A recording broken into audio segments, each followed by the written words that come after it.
गुरु गुंगे गुरु बावरे गुरु के रहिए दास। प्रेरक कहानी। एक बार की बात है, नारद जी विष्णु भगवान जी से मिलने गए। भगवान ने उनका बहुत सम्मान किया। जब नारद जी वापस गए तो विष्णु जी ने कहा, हे लक्ष्मी, जिस स्थान पर नारद जी बैठे थे उस स्थान को गाय के गोबर से लीप दो। जब विष्णु जी यह बात कह रहे थे तब नारद जी बाहर ही खड़े थे। उन्होंने सब सुन लिया और वापस आ गए और विष्णु भगवान जी से पूछा, हे भगवान, जब मैं आया तो आपने मेरा खूब सम्मान किया, पर जब मैं जा रहा था तो आपने लक्ष्मी जी से यह क्यों कहा कि जिस स्थान पर नारद बैठा था उस स्थान को गोबर से लीप दो। भगवान ने कहा, हे नारद, मैंने आपका सम्मान इसलिए किया क्योंकि आप देवर्षि हैं, और मैंने देवी लक्ष्मी से ऐसा इसलिए कहा क्योंकि आपका कोई गुरु नहीं है। आप निगुरे हैं। जिस स्थान पर कोई निगुर बैठ जाता है वो स्थान गंदा हो जाता है। यह सुनकर नारद जी ने कहा, हे भगवान, आपकी बात सत्य है, पर मैं गुरु किसे बनाऊं। नारायण बोले, हे नारद, धरती पर चले जाओ, जो व्यक्ति सबसे पहले मिले उसे अपना गुरु मान लो।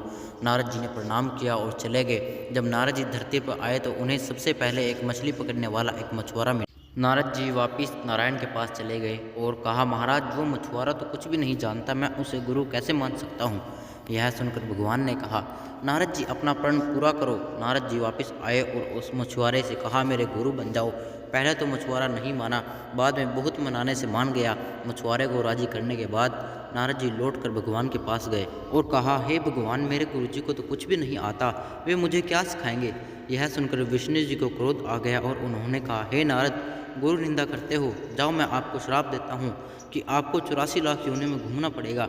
यह सुनकर नारद जी ने दोनों हाथ जोड़कर कहा, हे भगवान, इस श्राप से बचने का उपाय भी बता दीजिए। भगवान नारायण ने कहा, इसका उपाय जाकर अपने गुरुदेव से पूछो। नारद जी ने सारी बात बताकर गुरुदेव को बताई। गुरु जी ने कहा, ऐसा करना, भगवान से कहना, 84 लाख योनियों की तस्वीरें धरती पर बना देना, फिर उस पर लेटकर गोल घूम लेना और विष्णु जी से कहना, 84 लाख योनियों में घूम आया, मुझे क्षमा कर दीजिए, आगे से गुरु निंदा नहीं करूँगा। नारद जी ने विष्णु जी के पास जाकर ऐसा ही किया।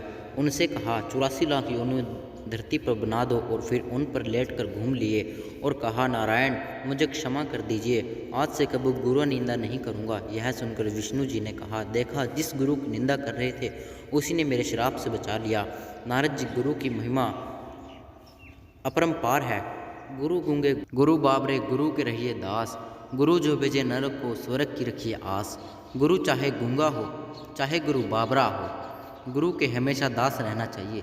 गुरु यदि नरक को भेजे तब भी शिष्य को यह इच्छा रखनी चाहिए कि मुझे स्वर्ग प्राप्त होगा, अर्थात इसमें मेरा कल्याण ही होगा। यदि शिष्य को गुरु पर पूर्ण विश्वास हो तो उसका बुरा स्वयं गुरु भी नहीं कर सकते। यह प्रसंग पंडित श्री धन्य भगत ने एक साधारण पत्थर देकर कहा, इसे भोग लगाया करो, एक दिन भगवान कृष्ण दर्शन देंगे। उस धन्य भक्त के विश्वास से एक दिन उस पत्थर से भगवान प्रकट हो गए। फिर गुरु पर तो वचन विश्वास रखने वाले का उद्धार निश्चित है। दोस्तों, इस कहानी का उद्देश्य यह था कि कभी भी हमें अपने गुरु व माता पिता का अपमान नहीं करना चाहिए।